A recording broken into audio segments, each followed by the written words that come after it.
Hello, everybody. Welcome to Correspondent Week Thursday, the first of four podcasts up for you today. And as ever with these, we are recording about 24 hours in advance, which is particularly important when the star player particularly wants out of the football club. Let me introduce you to our Fulham correspondent, Dara. Curran, how are you, mate? Very good. Thanks, James.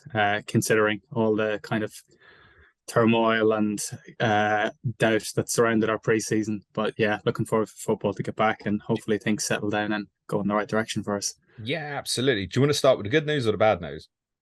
Let's start with the bad news, I guess. Right. What's going on with Mitrovic, mate? From what I've seen and read, it looks like his agent seems to be pushing for the move rather than him. But until he actually comes out and says anything like, I want to move, or I'm not playing again. These are the kind of quotes that are being leaked out to the media. We don't really know. Like if he came out and said, yeah, look, I've served my time, I want to go, fair enough, just come out and say that. If the rumors that are floating around are not true, then also you need to come out and say, no, I'm happy here. There's no issues. Yeah, I mean, sometimes no smoke without fire, and Absolutely. people do go too far with it. But I think things like the reports of Mitrovic told his family he'll never play again for Fulham went far enough that I'd feel like if that wasn't true, someone might have had to go, hang on a minute, talking about bring family members into this and stuff.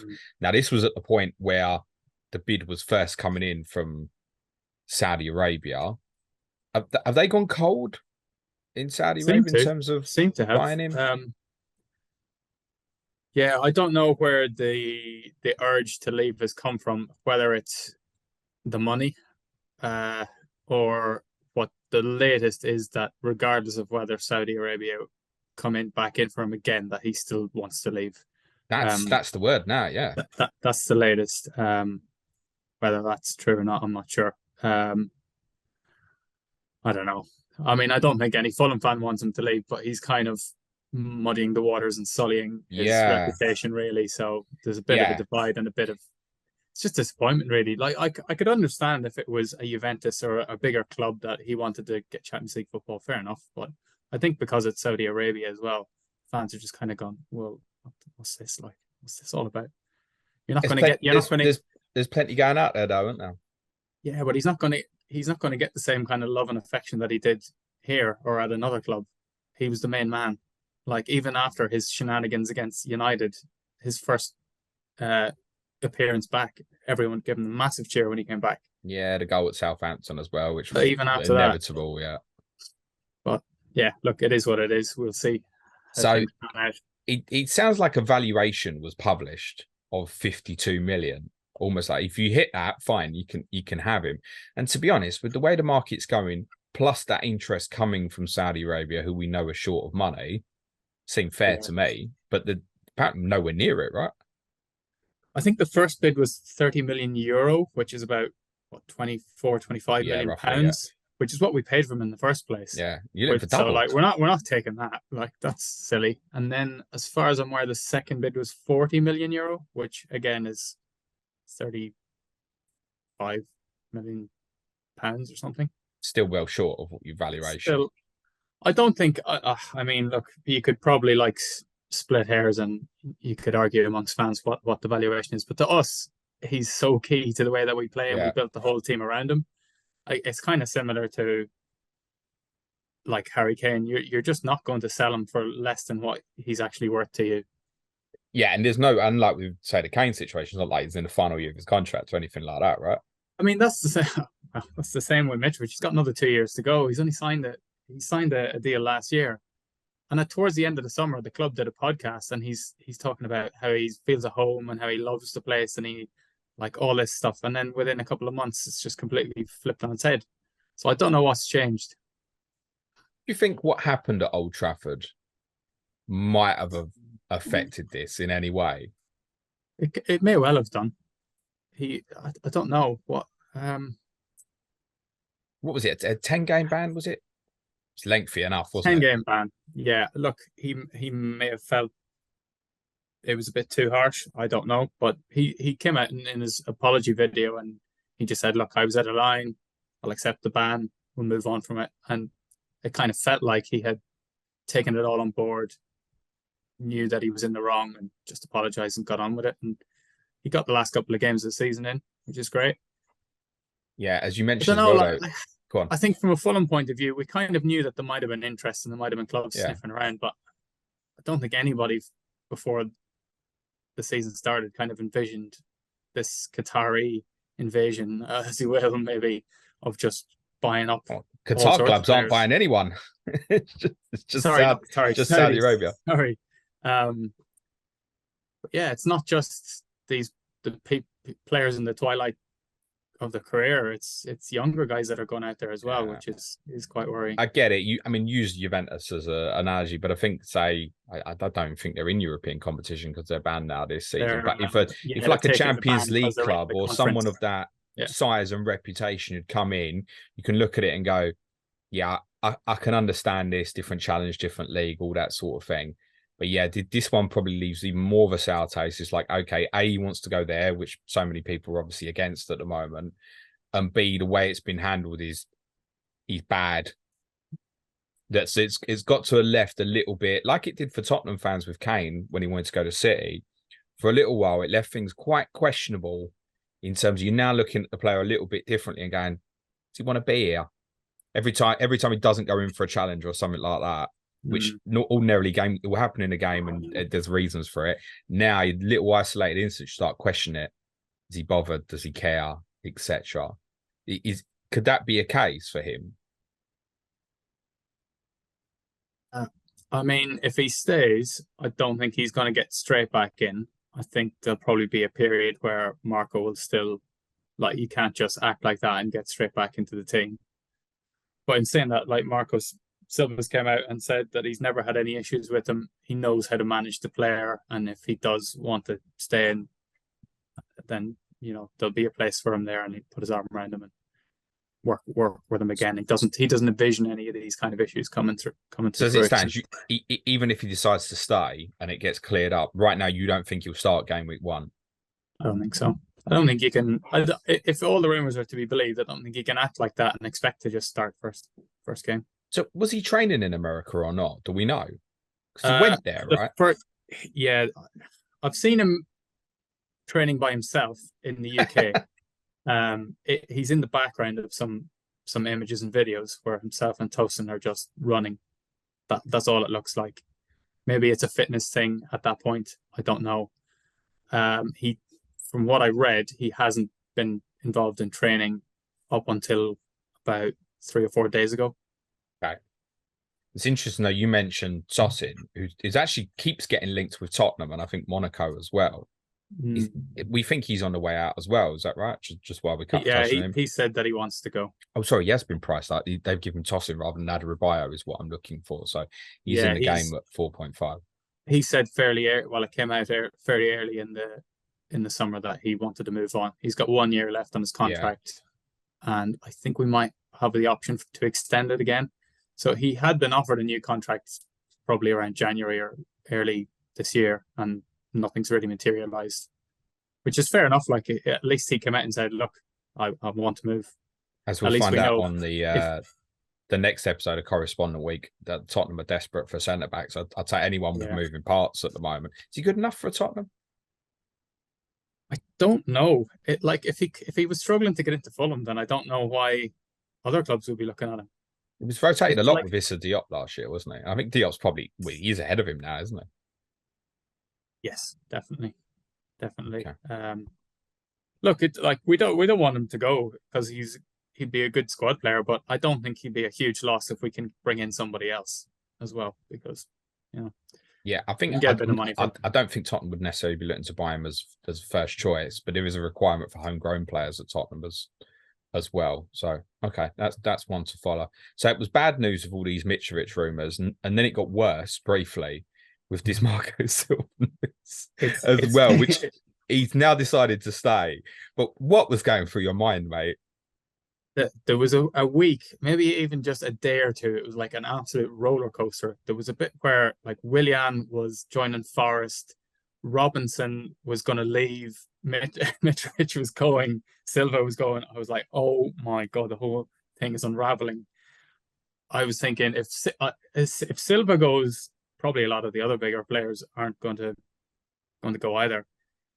Yeah, it just looked like everything was falling apart. When the offer came in for him, because I think the offer was to make him second highest paid manager in the world, I think behind Diego Simeone. When it came in, you thought, geez, he's going to go. That's how it felt. Yeah, I did think he would go. So fair game to him, because we've just been critical of Mitrovic, but actually within a couple of, he obviously considered it because it's eye-watering stuff. But within a couple of days, it came back around. It was like, no, he's going to stay, and that's huge, isn't it? I thought when the first bid came in, I think the first one was 17.5, and I thought he's probably gone. And then that kind of went away. It came out that it was rejected. The second one was it 20 million a year, which, like, in the grand scheme of things, there's no tax on that. We have to remember, right? No tax on that. I think what happened was when he got to America and this 20 million bid was on the table, he had met with the Cans, and he obviously had some discussions and said, here's what I want. And they obviously just said to him, yeah, fine, good. And then he kind of knew what the state of play was and what funds would have been available and what players probably were available to him. The timing was so odd as well, in the sense that you were obviously going out to America. Do you think if the bid had come in for him a month earlier, before pre-season had started, it might have been different? It did feel like, oh my God, surely the manager's not going to walk out 3 weeks before the season starts. I don't know. It's not been a good pre-season planning wise for us anyway. It just seems a bit all over the place. Hopefully the squad and the manager and the players have been able to just filter out all the noise and just get on with it and get their fitness up to some level and work on some tactics. But it just seems like it's been so disruptive. You mentioned that Silva's obviously met the Khans out there and probably got certain reassurances. Would you think that is over extended and bigger contract for him, or is it investment in players? What do you think that is? There's been a contract on the table. This is probably another issue. Like he's been offered a renewed contract with better terms for some time now, and it's not been signed. So when the longer that's gone on and these other bids coming in was where the worry was probably coming from Fulham fans. I think it's probably more the signings, and maybe he has more of a say in the signings, because some of them that have happened last year and also this year have looked very much like Silva signings. He said at the end of last season that Willian was like one of the most important signings to get him back. And it looked like at one point that he was going to leave, or he was considering not. Yeah, there was one report one day that went round was he's at the City ground, he's having a medical at Forest, and then within an hour, a couple of hours, it was like he's not even spoke to them from other journalists and stuff. So we were well and truly in silly season. Yeah, I mean, you have to be careful particularly as a football fan, when you read stories around your own club. You have to be particularly careful in pre-season. I think that goes without saying. And I think you wanted Calvin Bassey last summer as well, didn't you? As well, I think. I think there was some interest, yeah. But obviously Ajax are a bigger draw than us. Okay, so if Mitrovic doesn't play game week 1, work with me for a second. Let's say the worst happens and he goes. Yeah. Who's playing up front, Vinicius or Jimenez? I'd probably say Vinicius at the moment. Because he's more familiar with the other players that are around him. Jimenez got, what, did he get 45 minutes? Maybe not even, against Chelsea. He showed some, like, I can see why we bought him, because he's that kind of player that's good on the ball, who can come deep, link up the play, hold possession, and bring players into the game and make runs in behind that will draw defenders out. That's great, but he hasn't been able to add the goals that he had a few seasons to that. So I think he still needs a little bit of work to refine his game and get him to where we need to be. I think Vinicius has been with the club for a year now, so he'll probably be the one that would start. Yeah, Wolves fans obviously absolutely loved him prior to obviously the very serious head injury, and they're desperate for footballers. Yet none of them seem particularly disappointed that he's gone, which is obviously really unfortunate. I know one of our patrons, Lewis James, has been really keen to point out to me about Jimenez as an example that what Silva's done with other players who've been written off has proven to be really successful. And Willian is a great example of that, right? Look at his spell at Arsenal, where he become much derided. And it has to be said, he had an excellent season for you last year. And also, I wonder with Jimenez in terms of that number 9 position and direct relationship to, we had to explain to people last year and say, don't judge Mitrovic on the Premier League season 2 years earlier under Scott Parker. This football team now plays to his beat. And I wonder from that perspective, if there's a thought process that Silva thinks he can get Jimenez back to, perhaps not quite where he was, but back to certainly at least a very good Premier League standard. I really like the signing, I have to say. I don't think he's a direct replacement for Mitrovic, because Silva's already come out after the Brentford game and said that he wants 3 strikers this season. So that would be Vinicius, Jimenez, and Mitrovic, or a replacement for Mitrovic, I think. Yeah. That would be the 3. But if you look at that Scott Parker season as well, we really struggled to score goals. Look at Wolves last season. I think they scored the fewest goals in the league. So that it's I'm not saying that, Jimenez he probably didn't get the service, but they were struggling for goals last year. But they always have, even when they're good. We were talking about this with Bradley yesterday. People will look at Vinicius at 5.0 and think, oh, I like this then. So if Mitrovic left, that probably looks clear at the moment that Vinicius will start. That first 2 fixtures, Everton away, Brentford at home, look good. I think one big problem with going Vinicius would be, what do you do afterwards with Arsenal away? It's a transfer waiting to happen, really. And a bench. It is. But obviously, look, if he starts at Everton, starts against Brentford and scores in back-to-back games, there's probably not anyone else at that value that's going to return. That alone will get the investment in him, and you can nick a little bit of the profit. But I also don't know where you'd go with it in terms of an alternative. What we're looking at, Chris Woods or other players at that value. It's down. No, I just might be coming back to 4.5. Yeah, I just don't really see any value in the forwards, like under 7.5, really, to be honest. You actually said when the prices were revealed that you couldn't believe Mitrovic was that high. Yeah, I thought he was too high. Why? He's so consistent, right?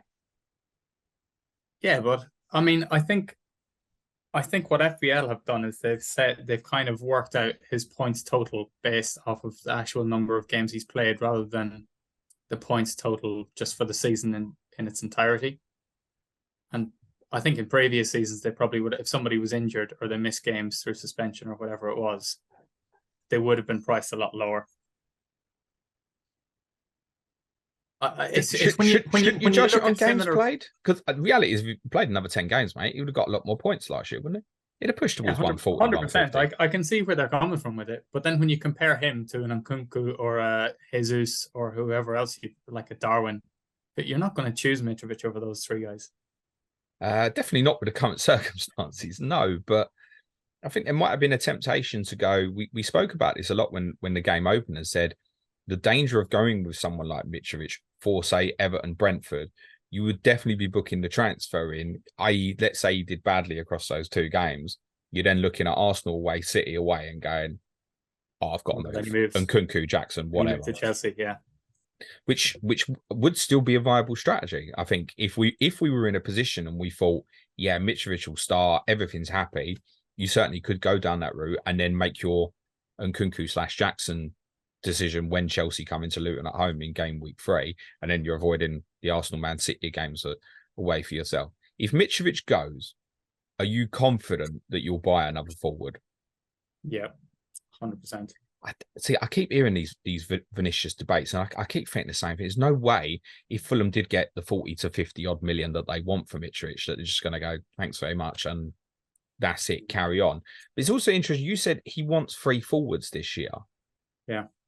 Well, either way, one of Vinicius or Jimenez is going to be third choice. Neither's going to be happy with that, surely. No, I wouldn't have thought so. But I mean, surely they know, unless there's a huge formation change coming. which I'm not sure about. Not with the current squad. We need a bit more depth. The kind of core of the first 11 is pretty much there, but when you looked at the bench in pre-season, it's threadbare at the moment. So yeah, we need a few more reinforcements coming in first before anything can be done. Is that a concern? Because it was labelled at you last year that you'd been a little bit fortunate with injuries. That wasn't the case towards the end with Ream and Pereira and Mitrovic's suspension. Is that a real concern then, that you need more depth? Yeah, absolutely. Even just during pre-season, it's been the same guys playing every single game and a lot of minutes where they really shouldn't be playing the minutes they're playing. They should have been kind of eased back in 45, 60 minutes here and there, and other guys coming in, but we just don't have the bodies. So this is every single season. It's just the way that the Cans do their business. Is they're just penny pinching, and they're like with this Callum Hudson-Odoi bid, like we want 8-4. Like, come on, what are we playing at? Are we getting back onto Riverside ticket prices again here? No. We've done that one. Paulinho is going to be a doubt for game week 1. Is he going to make it? What have you heard? The latest that I've heard is that he might miss game week 1. That's not to say that he won't be ready. He's in training. It's going to be close, but I think we'll probably know more closer to the time. Are you confident he'll stay? Yeah. I am surprised that I've not heard his name mentioned with Liverpool once. Because I think he's good enough. Cost. It was probably just the value that we put on him, and straight away just put people off. There was significant rumours with West Ham at the start of the window. That went very quiet, and probably this injury's obviously put that off as well. It was almost I don't know, probably a blessing, the injury in one way that just put people off. Are you confident he'll stay though? Yeah. How important is he to you? Every Sky Fantasy manager knows, but the FPL managers might not know. He's massively. Go away. That's Dara's dog for the benefit of the audio listeners. Is doing like Chewbacca noises in the background. Yeah, no, he's massively important to us. Like I think we've got players that can plug a gap, but no one that will offer the protection to the defensive line. Will have the same work rate and the same tackle rate that he has. When he missed games last year, we got slaughtered. You did, mate. Yeah, let's be honest about it. He's almost more important than Mitrovic. You could make that case, I think. Yeah, because if we can keep ourselves in games and keep it tight, then we can always nick a goal. But if we're just getting exposed all the time, he won most tackles in the league. It's probably not a metric FPL managers look at. Not only did he win most tackles in the league, I mean monstrously. I think it was only 3 or 4 players that he wasn't double more than as a minimum. So I think like 5th on the list for most tackles last season was like under double Paulinho's output. Absolute monster in there, and very underrated on the ball as well, I think. I take it if he doesn't make it, Sasa Lukic would start, would he? Yes. Yeah, that'd be my idea. Not the same profile of player, but look, that's what we've got at the moment. So he'll slide in alongside Reid. And I mean, what would be the alternative if it's not? We don't really have anyone at the moment. Yeah, well, that's what it's going back in terms of his injury net. Exactly. That's what you're going back to saying about being light. Is Reid still definitely first choice ahead of Lukic, or is that likely to say now? Yeah, no, definitely. So those looking at Lukic 4.5 as it stands, obviously, I guess if Paulinho's not going to make it, Lukic at 4.5 would start game week 1. Doesn't offer you much offensively, and he's going to lose his place. Essentially, is what you're saying. Yeah, I would think so. We haven't seen enough of Lukic, but I think now that he's got the full pre-season under his belt, he should know what's required of him and be able to understand the tactics a little better. But no, I can't see him displacing Reid at this point in time. And what's the Tom Kearney situation? It looked like a hamstring injury to me, but it might have been precautionary. There was nobody anywhere near him, and he was just feeling the hamstring. He played on a little bit as well, so I'm guessing it probably might not be as bad. Okay. But look, he played on, then went off. let's see. Haven't heard any reports as to how long the injury will be. He's obviously had terrible luck with injuries the last couple of years. It could have potentially been interesting at his price at 5.0 because he'd largely played the 10 position at the end of last season. Yeah. Did quite well, although main man Andreas Pereira's back fit now as well, right? Yeah, came on as a substitute. That was his first appearance after like what looked like a really nasty injury that he had. I thought he broke his leg or something last year. Jesus, when it happened. But yeah, he's back, thankfully. So hoping he'll be ready for the start of the season. There's a couple more injuries. Tim Ream said that he should be back for the next friendly against Hoffenheim. So I'm hoping he'll be back for the start of the season as well. That's the only one you've got left, isn't it? Hoffenheim. Is that a Craven Cottage as well? Yeah, I think, isn't it? Correct. Okay. Yeah. Would you expect likely game week 1 lineup to play that friendly? Bar maybe like Paulinia's fitness and stuff, or do you think it'll still be 245s or something like that? Nah, it'll probably be closer to the first team. I hope so anyway. Like what we saw from last year was, I mean, we did have a smaller squad last year, but apart from probably in the wide areas, there wasn't a lot of rotation in the squad. Yeah. So I think we'll probably see close to what will be the starting lineup. Of these 5.5s, there's a few in there, mate. We've got Pereira, Willian, Dover-Reid, Harry Wilson had a good end to last season. If you had to punt one in there for those first couple of games, where would your money go? Mine would be on Wilson. Explain why. I haven't heard anybody mention him at all in pre-season. He was great at the end of the season, wasn't he? Yeah, I mean, if you look back to our championship season, he scored 10 goals and had 19 assists. He was a massive part of that promotion winning side. I know that those numbers are massively inflated and obviously there's extra games and whatnot. He picked up the injury in a closed door session last year in pre-season, and I think it was crucial. And it was a knee injury. And I had him out for months, and he slowly got back in, but just wasn't right until the tail end of the season. And if you look at what he actually did produce, he got 2 goals and 5 assists in 13 starts, which doesn't look like much, but if you were to times that by 3, that's 6 goals and 15 assists. That's 21 returns. It's interesting that, like we said, that narrative that you were right with injuries last year, and yet we forget that he had a problem right from the start for the majority of the season. Manor Solomon, who come in, got injured first game, and suddenly you were very weak in the wide areas very briefly, and I think that gets forgotten. He's definitely first choice now, Wilson, isn't he? Are we saying on the right? On the right side. Yeah. I'd say him on the right, Willian on the left. Stick it over to Reid, can play either or kind of the Pereira role if he needs to. And then obviously we're looking at a couple of guys to play back up to them. With Wilson being reintegrated and clear first choice now, I absolutely agree with that. Is there a chance then, if Mitrovic did go, that Dover-Reid would potentially compete with the other two up front? I guess that's a possibility. Well, I wouldn't rule it out, but I would like to see another striker coming in. We did flirt with that when Mitrovic was out last season. It didn't quite work. Dan James, it did in one season because he had that little bit of pace to get in behind, and we just played long balls, and it really worked for us. But Dover-Reid, I don't know. We've done it on a number of occasions, and it's fine, I think, in the short term, but not long term. It's just not as effective. William first choice on the left, I'll take it. Yeah, 100%. There's nobody else there. Niskan Scabano's gone. Manor Solomon's gone. There's no one there. Yeah, sure. How do you think Solomon will get on at my club? I don't know. I think most Fulham fans would have liked him to stay because of his youth, and we didn't really see enough of him last season. Yeah. We saw glimpses where he was electric and did really well. He had a purple patch, but then towards the end of the season, he wasn't favoured, and that kind of indicates to me that he wasn't in Silva's plans anyway.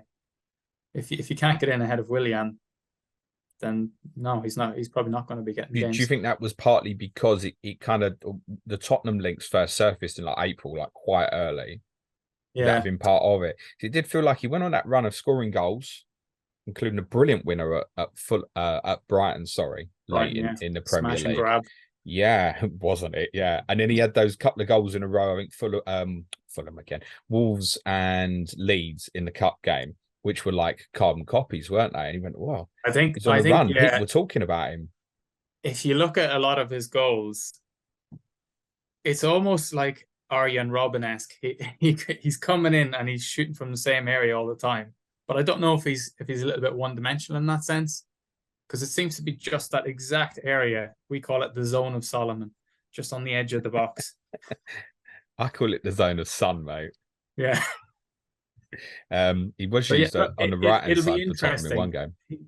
He's got a lot of competition on the left if that's where he's going to play. Yeah, exactly. That's why I said in one I of the don't friendlies know. have been used on the right already. So Son's probably going to play out that side. But I like what I've seen so far, Dara.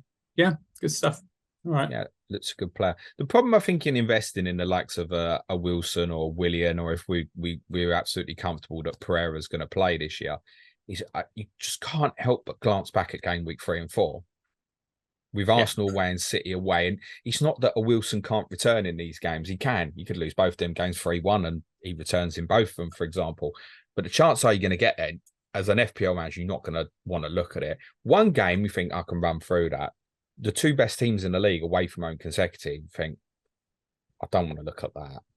That's the big problem here, isn't it? Yeah, I'm not looking at any of our players really. There might be one that I'll consider from the start, but realistically, with the run of games that we have and the price points that they're at, and where you go off that if you want to move away from it, it's just a little bit restrictive for me. So I'm not touching them. Yeah, I think at some point in the season they may be worth a look. No, I'm going to agree with that, which probably makes the most likely choice, and he is proving fairly popular for a lot of people, is Bernd Leno in goal, who had an excellent season with you, mate. Yeah, that's probably the one where I'm tossing up in goal, whether I'll go that direction. And it'll probably come down to whether Palini is fit for game week 1 or not. That might be if you don't play. If he's Everton, mate, you'll be all right. That might be the decision for me. But I think coming back in at 4.5 after the season that he had, he was averaging 4 saves a game. So you're pretty much getting a save point every game, even if he's not keeping a clean sheet. He had 17 bonus points. So I think that was 5th for keeper. No, it was 3rd for keepers, I believe. Yeah, I was going to might be more, yeah. Yeah, it was 3rd highest for goalkeepers. But we do like to play out for the back, so I'm not sure if the passing bonus has anything to do with that, but I'm sure he had plenty of passes as well.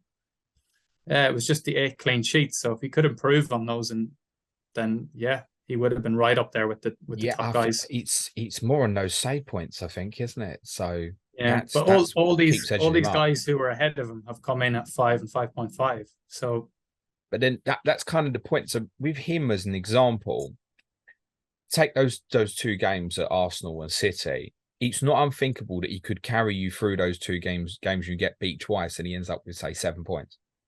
Yeah, absolutely. It's not unthinkable. We lost 2-1 to City twice last season, I think, and he did have 10 men for a lot of the first one. It's worth saying, and you were 1-0 up at Arsenal early in the season. 1-0 against yeah.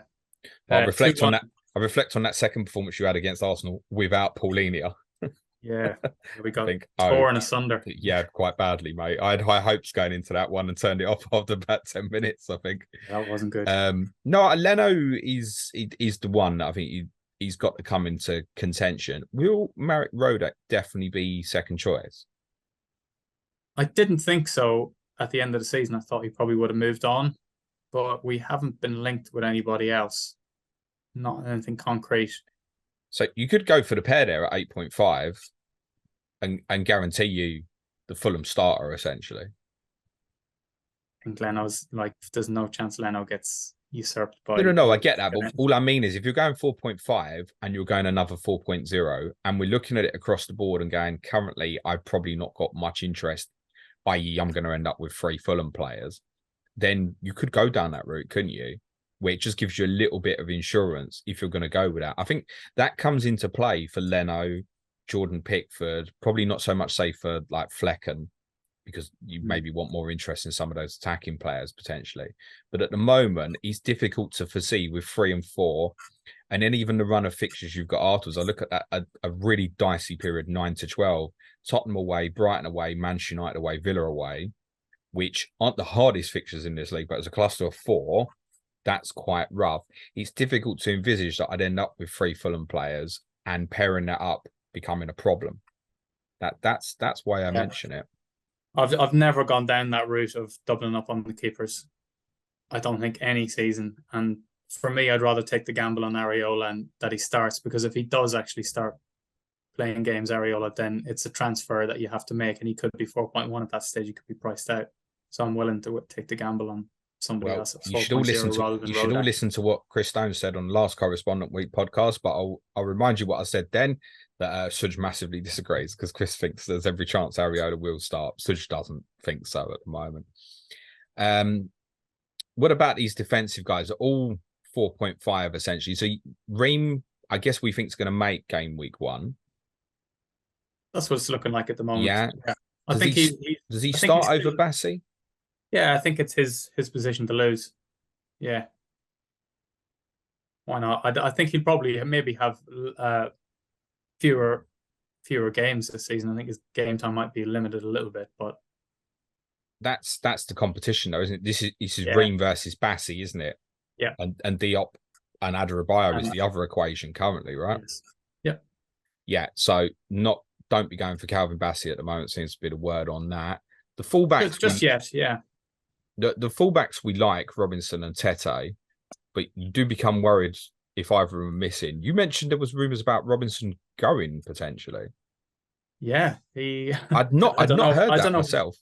I don't know where it came from, but he was in the last year of his contract and hadn't signed anything, and there was rumours coming out that he wanted to move on, and there was links with I think it was Inter Milan. So yeah, thank God he signed a 5-year deal, because so that's signed and done. That's the only left back that we currently have. I suppose Bassi could fill in at left back. Yes, possibly. We needed to. And Ream has as well, actually, in fairness. Yeah, he has done in one game. But yeah, we're a little light on that side. Little light across the back line. If you had to start one of those 4.5 defenders, where would you be at?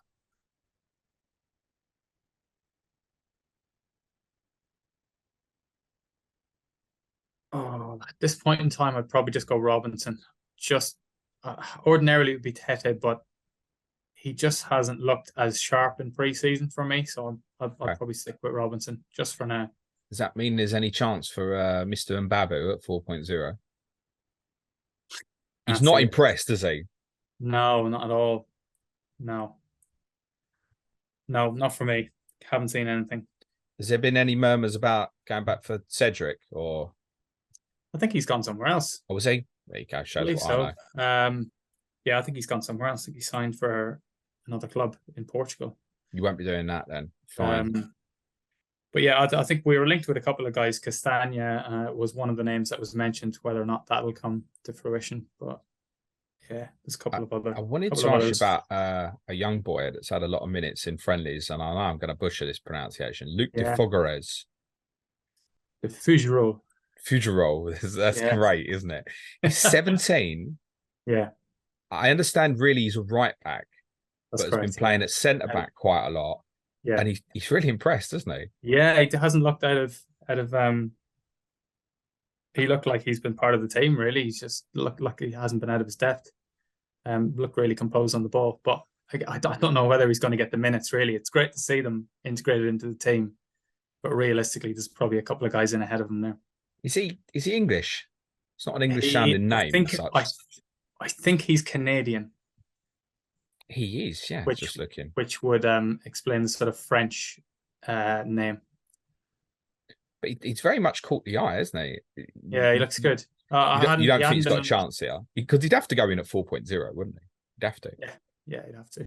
Yeah, no, I don't think he'd been on many people's radars. This was the first time he'd been invited into the first team squad. It feels like during this conversation, I think the learning here is that we should probably expect some investment in the team as well. Or is that not the case? Is it going to go with what's there? No, we need at least probably 6 signings, I think. When you say you need at least 6 signings, for what? To stay clear of dreaded second season syndrome, or to kick on and push for top half again? I mean, definitely to keep clear of the bottom, but I mean, we need at least a left winger, probably a left back. If Tosin goes, another centre back. If Mbabu goes, another right back. Maybe another centre mid, and if Mitrovic goes, a striker. So lots to do. Does that mean there's an area of uncertainty and concern, which I guess has probably come around with a lot of the hype, but I think partly because of what Brentford did last year, no one's really mentioning second season, even with Bournemouth and Forest. No one's particularly saying, oh, okay, they might be down there again. No one's particularly saying, oh, second season syndrome is going to get you. It's almost like Brentford specifically has made everyone forget about it, but it is still a thing. And I don't know. Does it bother you? Not particularly. No, I think there's worse teams than us. I think there's a few, but that's not to say that we can't get drawn into it. Yeah, I mean, look, we've got a really tough start. So if we're not picking up points in the first couple of games, and then we go into City, and like there's every chance we could go into that. Is it City Liverpool in the third and fourth, or who have we got? Arsenal City. Sorry, Arsenal City. Yeah, if there's every chance we could go into that with no points or even 1 point. And that's where it gets concerning, isn't it? If you go to Goodison without Paulinho, it's conceivable you get beat. Brentford are a decent side, conceivable you get beat. Then you go into the next two and you're thinking, if we grab one here, it's unexpected and great. And yeah, you could walk into Luton at home, game week 5, 0-0. Yeah, I guess the worry would be having fended off interest from Silva. If we get off to a really bad start, he could be sacked. No, they wouldn't, surely, mate. I feel like there are a lot of managers in the league this year. I look at it and I can't perceive them being in trouble. I can't perceive, even if you did lose the first 4, I can't perceive that he'd be any danger, mate. Because I think they'd look and go, right, Luton now, like kick on. Then there's Palace, it's winnable. You won there 3-0. After that, you've got the West London derby with Chelsea, then Sheffield United at home. Then there's that more difficult run. Now, if you get towards the end of game week 8 and then you're walking into that Tottenham fixture and you've only won 1, for example, then maybe over that sort of period, we're having a different conversation. But no, I don't think if the first 2 go badly for you, I don't think anyone's going to panic there, mate. It's got to be a little bit of return on the loyalty shown, surely, and what he's achieved, of course, as well. Yeah, absolutely. I don't think anybody wants him to go, even if we get off to a bad start and it looks a bit doom and gloom. But, no, the only way I could see Marco Silva not being Fulham manager in September is if someone else comes back in with some more crazy money. But it would. I think probably what we've learned is now it would have to be an established football club rather than the money. It would be for him. It would be the challenge. We've touched on why he may have stayed, as he got some reassurances from the club, but he also may have learned from his past where he just kicked up a fuss and left and moved to the next challenge, and he may now want to like put good on that and put a bit of faith and just not jump ship every time there's another offer on the table. Nah, I'd probably like it was links with my team a little bit. Was his name was getting mentioned, but I don't think he was ever kind of top of the agenda or the run-in. So you look at the clubs above you and you think, what could come up within the Premier League? Maybe West Ham? Maybe. It's difficult, but do you even jump to that? I don't think so necessarily. I definitely would have thought, like at the end of the season, I would have thought West Ham are a better team than us and they should be higher than us. They've not signed anyone yet, have they? No, we discussed that last night with Chris. So I don't know. Let's see. Dara, pleasure as always, mate. Where do you think we finish? I think probably somewhere between 12th and 14th, based on what we've got at the moment. Well, that's handy. That's handy because on what I've written down here, I've got 13th, so that's smack in the middle, mate. And I think that'll be fine this year. You absolutely excelled and did incredibly well last year. It feels like that because of circumstance and the squad depth at the moment, that and Mitrovic circus, etc. That currently feels like it's going to be very tough to replicate. But I don't think anybody would think you'll be in trouble, mate, unless there was a massive injury crisis. Yeah, fingers crossed. Fingers crossed. Good luck, mate. Anything you want to plug Yeah. before you go? No, I don't even know what Twitter is anymore, so probably Yeah, you can follow Dara on forget the that app one. formerly known as Twitter, or not the Bird app, at the Tinkerman. Link is in the bio. Your first COTC this year, I believe, is during the second international break with Ricky to talk Tottenham Nice one. versus Fulham. And Ricky, he's up next. And yes, we'll talk about Harry Kane and other bits and pieces. Just leave me to say thanks very much, Dara. Good luck this season, pal. Cue music, please, man child.